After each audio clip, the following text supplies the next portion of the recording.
Salut tout le monde, bienvenue sur ma chaîne YouTube.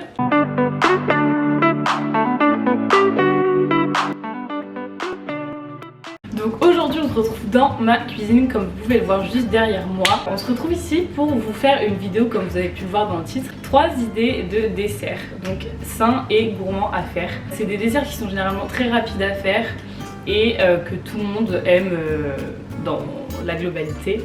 Donc voilà, écoutez, je vais pas faire une intro trop longue, je vais directement passer à la suite. Juste avant, je t'invite à t'abonner, à liker, à commenter, ça me ferait très plaisir et ça m'aiderait beaucoup. Écoute, j'espère que la vidéo va te plaire et je te souhaite une bonne vidéo. Alors on va commencer, désolée vous me voyez pas, enfin vous voyez que mon corps, vous voyez pas ma tête parce que clairement j'ai mis l'objectif ici pour que vous voyez bien tout ce que je fais, ce sera mieux pour vous du coup. Donc on va commencer par la première recette. La première recette ce sera un tiramisu façon bowl cake. Je vais notamment regarder mon téléphone puisqu'en fait j'ai déjà fait la recette sur mon compte Instagram pro entre guillemets où j'avais toutes mes recettes. En gros j'ai un compte Instagram, je vous mettrai le lien en barre d'infos, où j'ai toutes mes recettes et j'avais déjà fait du coup, j'avais déjà posté la recette du tiramisu façon bowl cake, donc je vais vous la refaire en vidéo pour ceux qui me suivent pas sur Instagram. Donc pour faire notre tiramisu, on va avoir besoin déjà d'un récipient, donc moi j'ai pris ce récipient là c'était une mousse au chocolat que j'avais acheté dans un supermarché, donc j'ai pris le récipient, vous pouvez le mettre dans un bol, dans n'importe quoi, ça revient au même, donc voilà. Ensuite vous allez avoir besoin pour le bowl cake, donc pour le biscuit, d'une demi-banane, donc là il y a 40 grammes exactement, mais une demi-banane ça fait encore un quart de banane, vous voyez ça fait l'affaire, mais même si vous prenez une demi c'est pas grave. Une demi-banane, un œuf, 15 g de miel, 50 g de fromage blanc, 50 g de flocons d'avoine, 5 g de levure chimique. Donc moi j'ai pris la levure chimique Alsa, voilà. Pour la crème, donc vous allez avoir besoin de 15 g de miel également, de 80 g de fromage blanc. Donc moi j'ai pris du fromage blanc 0%, 2 œufs et d'arôme de vanille. Vous pouvez aussi également rajouter le sucrant de votre choix. Dans l'idéal, vous pouvez rajouter du sucre vanillé. Si votre arôme de vanille est déjà sucré et que ça suffit selon vos goûts, bah, vous n'avez pas besoin de rajouter de sucre. En fait, c'est en fonction de vos goûts. Après, vous mettez le sucrant que vous voulez. Alors, on va commencer par confectionner le biscuit. Pour ce faire, vous avez besoin d'un bol, donc peu importe, pas le même que celui où vous allez mettre votre tiramisu. Ça peut être le même si après vous le lavez, c'est comme vous voulez. Moi j'en prends un différent. Donc vous allez avoir besoin du bol et de tous les ingrédients pour faire le biscuit.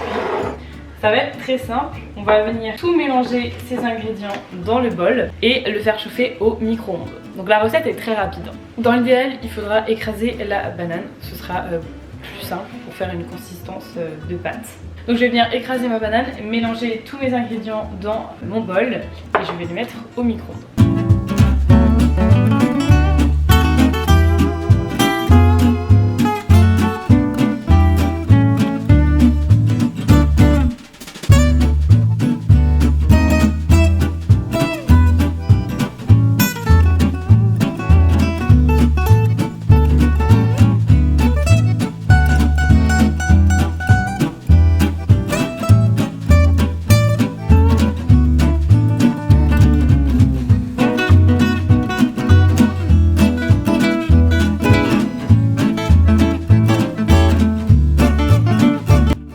Une fois qu'on a mélangé tous les ingrédients, on obtient une texture comme ça, donc ça fait une espèce de pâte. Et on va venir chauffer tout ça 2 à 3 minutes dans le micro-ondes. Alors voilà, j'ai mis pour ma part du coup, vu que mon micro-ondes il est assez puissant, 2 minutes. Et vous voyez que c'est cuit quand le gâteau se décolle des bords. Voilà, vous voyez ça s'est décollé du bord, donc ça veut dire que c'est cuit. Et maintenant on va venir le mettre au frigo pour qu'il refroidisse. En attendant, on va préparer la crème. Alors, donc j'ai mis le bowl cake au frais et là on va passer à la préparation de la crème. Donc pour ça vous allez avoir besoin des 2 œufs. Vous allez prendre juste les blancs et vous allez les monter en neige.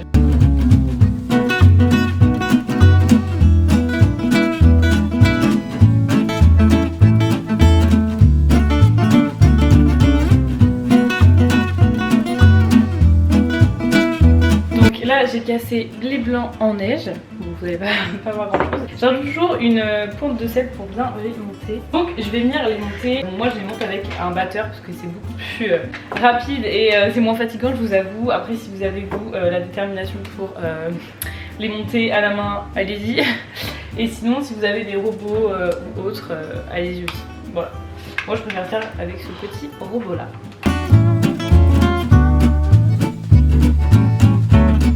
Là j'ai monté les blancs en neige. Là-dessus je pense que vous la connaissez tous. Déjà si vous avez une espèce de pic quand vous enlevez le robot, c'est que c'est déjà bien ferme. Et la meilleure astuce pour voir si c'est bien pris, c'est juste vous retournez le bol et si ça tombe pas, c'est bon. Bon, généralement vous n'avez pas besoin de retourner le bol complètement parce que bon, c'est dommage si c'est pas bien pris, ça tombe. Mais déjà vous voyez que là je fais ça. Vous voyez, ça glisse pas. Il n'y a rien qui tombe donc on va faire le test. Voilà. Il n'y a rien qui tombe donc c'est bien pris. Donc une fois que c'est bien pris, on va venir incorporer le fromage blanc. Hop.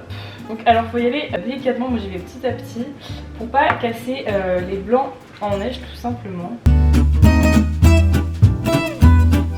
Voilà ce que ça donne, vous voyez, bon bien sûr là maintenant ça va glisser, je vous déconseille d'essayer de le mettre à l'envers. C'est normal puisque du coup on a incorporé un liquide donc c'est un peu moins ferme, mais c'est toujours, vous voyez, c'est toujours consistant. Une fois qu'on a fait ça, on va venir incorporer du coup le miel et l'arôme de vanille.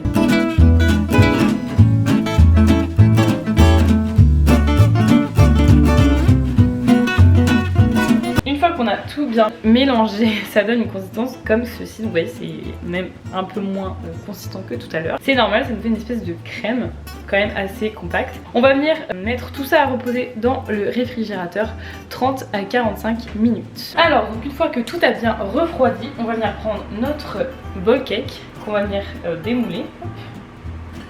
Voilà, donc normalement ça se décolle tout seul.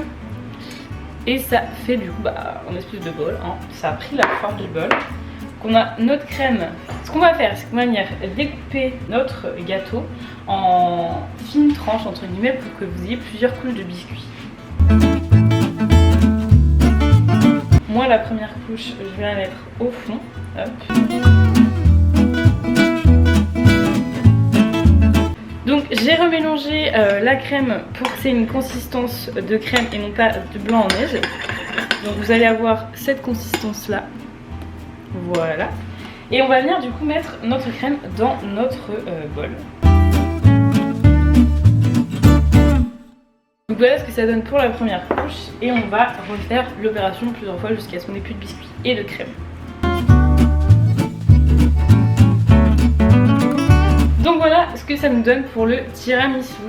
Je vais vous montrer. Donc là ça a bien pris au frigo, j'ai laissé au frigo, ça a bien pris, vous voyez, ça bouge pas. Et ça nous donne ça, ouais, comme les couches donc du tiramisu. Voilà. Alors maintenant, la deuxième recette qu'on va faire, c'est un gâteau au chocolat. Alors pour ce faire, vous allez avoir besoin de 2 œufs, une demi-cuillère à café de levure chimique, de 60 g de sucre. Alors moi j'ai pris du sucre de canne complet, vous pouvez prendre n'importe quel sucrant. 110 g de farine, donc là moi c'est une farine d'avoine complète. D'une cuillère à soupe de purée d'oléagineux, donc là moi c'est du beurre de cacahuète. Et vous pouvez prendre n'importe quelle autre purée, purée d'amande, de noix de cajou, peu importe, comme vous voulez. De 40 ml d'huile, donc là pareil, moi j'ai pris de l'huile de coco, mais vous pouvez prendre n'importe quelle autre huile végétale neutre, pas d'ailleurs, voilà. Prenez celle que vous voulez. Et vous allez avoir besoin d'une tablette de chocolat, donc c'est 200 g. Moi là malheureusement j'ai que 100 g, donc c'est pour ça que je vais rajouter du cacao en poudre. En ustensile c'est simple, vous allez avoir besoin d'un bol pour mélanger, d'une cuillère, d'un fouet. Alors pour commencer, on va venir prendre nos 2 œufs et notre sucre qu'on va mélanger ensemble. Avant tout, on va venir préchauffer le four à 180 degrés. Donc moi je l'ai déjà mis en route. Si vous entendez un petit bruit, c'est normal. C'est le four qui chauffe derrière. Et on va venir du coup prendre notre sucre et nos 2 œufs qu'on va venir fouetter.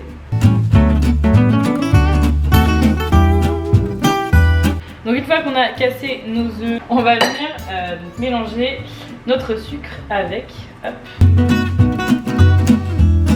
Une fois qu'on a fait ça, on va venir prendre notre huile, notre tablette de chocolat. On va venir casser les morceaux à l'intérieur. Et on va venir faire chauffer notre chocolat avec notre huile. Donc moi je le fais au micro-ondes mais vous pouvez le faire au bain-marie. Et on va venir faire chauffer tout ça au micro-ondes jusqu'à ce que ça fonde. Une fois qu'on a ça, on va venir le mélanger. Là vous voyez on a un chocolat bien lisse. Hop, bien coulant. C'est ce qu'on veut et on va venir du coup rajouter notre cuillère à soupe de beurre d'oléagineux. Donc là moi c'est du beurre de cacahuète.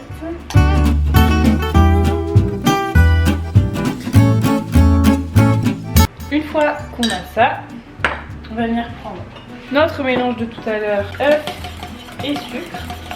Donc on remélange, hein. On va venir prendre notre farine, vous pouvez la tamiser. Donc on a dit c'était une demi-cuillère à café de levure, donc ça représente à peu près ça. Et on mélange le tout. Voilà, donc moi c'est à cette couleur là puisque du coup j'ai mis du beurre de cacahuète et du sucre de canne. Donc une fois qu'on a ce mélange, on va venir rajouter notre mélange huile, chocolat et purée d'oléagineux. Donc on vérifie que par contre tout est bien mélangé. Pour ma part c'est bon. On va venir rajouter ça au mélange. Et là on vient mélanger. Une première fois au fouet pour vraiment bien mélanger. Et quand on va vouloir mettre notre préparation dans le moule, on va venir prendre la mayonnaise. Alors bon, je vous avoue, j'ai un peu galéré à mélanger tout ça, tout simplement parce que la pâte était vraiment très consistante. Donc qu'est-ce que j'ai fait? J'ai rajouté 3 à 4 cuillères à soupe d'eau en fonction de la consistance que je voulais. Et voilà ce que j'ai eu. Donc je vais prendre ça et je vais mettre dans le moule. Alors moi j'ai eu un petit souci, mon moule est trop grand par rapport à la préparation. Donc du coup je me suis déportée sur des petits moules en silicone tout, en forme de cœur. Donc hop, je vais venir prendre ma cuillère à soupe et je vais y glisser ma préparation.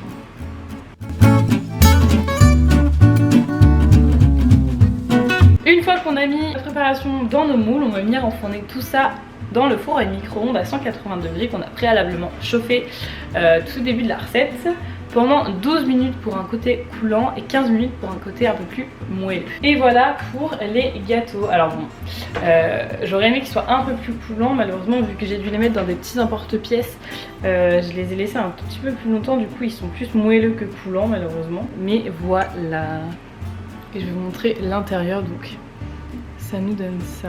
Je sais pas si vous allez voir grand chose. Hop. Donc c'est assez moelleux, vous voyez. Pour la troisième et dernière recette, on va faire des cookies. Donc ça va pas être des cookies avec de la farine, des œufs, tout ça. Non, ça va être des cookies extrêmement rapides et très simples puisque ça va être des cookies à base de flocons d'avoine et de bananes. C'est la recette la plus rapide, clairement, et la plus simple. Alors vous allez juste avoir besoin de 2 bananes, bon dans l'idéal bien mûres, moi elles sont à peine mûres, de 100 g de flocons d'avoine et 2 pépites de chocolat noir. Alors moi j'ai pris des pépites de chocolat noir mais vous pouvez prendre des pépites de chocolat au lait ou blanc, enfin comme vous voulez. Et vous pouvez aussi prendre une tablette que vous cassez en petits morceaux, c'est faisable aussi. Alors c'est très simple, on va venir prendre nos bananes. Donc on a nos bananes dans le saladier, on va venir les écraser en purée. Donc voilà ce que ça nous donne. Et on va venir du coup rajouter nos 100 g de flocons d'avoine. Et on vient mélanger. Donc voilà ce qu'on obtient. Et on va venir du coup rajouter nos pépites de chocolat.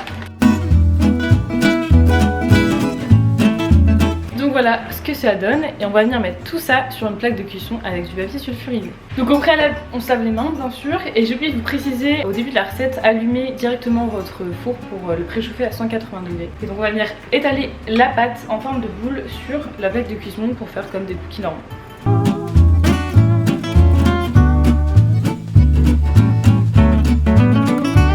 Donc ça nous donne ça. Donc une fois que vous avez fini de les former, vous allez les mettre au four pendant 30 à 35 minutes à 180 degrés. Donc voilà, j'ai sorti les cookies du four. Personnellement, je les ai laissés 20-25 minutes, pas plus, parce que moi ça suffisait amplement. Et voilà ce que ça donne. Je vais vous montrer, hop, la texture. Vous voyez, c'est pas sec du tout. Bon là, ils sortent du four, donc ils sont encore bien chauds. Et voilà l'intérieur. Vous pouvez les laisser un peu plus longtemps si vous voulez qu'ils soient plus cuits. Moi j'aime bien cette texture un peu mi-cru mi-cuit. Et voilà. Donc voilà, bah écoutez, c'est tout pour cette vidéo. J'espère que ça vous aura plu. Je suis désolée, la luminosité elle a un peu changé puisque bah maintenant il est 18h passé. N'hésitez pas à me dire en commentaire si vous avez réalisé une de ces 3 recettes et si oui, qu'est-ce que vous en avez pensé. N'hésitez pas à liker, à commenter, à vous abonner, ça me ferait très plaisir et ça m'aiderait beaucoup. Écoutez, je vous fais de gros bisous et je vous dis à très bientôt pour une prochaine vidéo. Bye.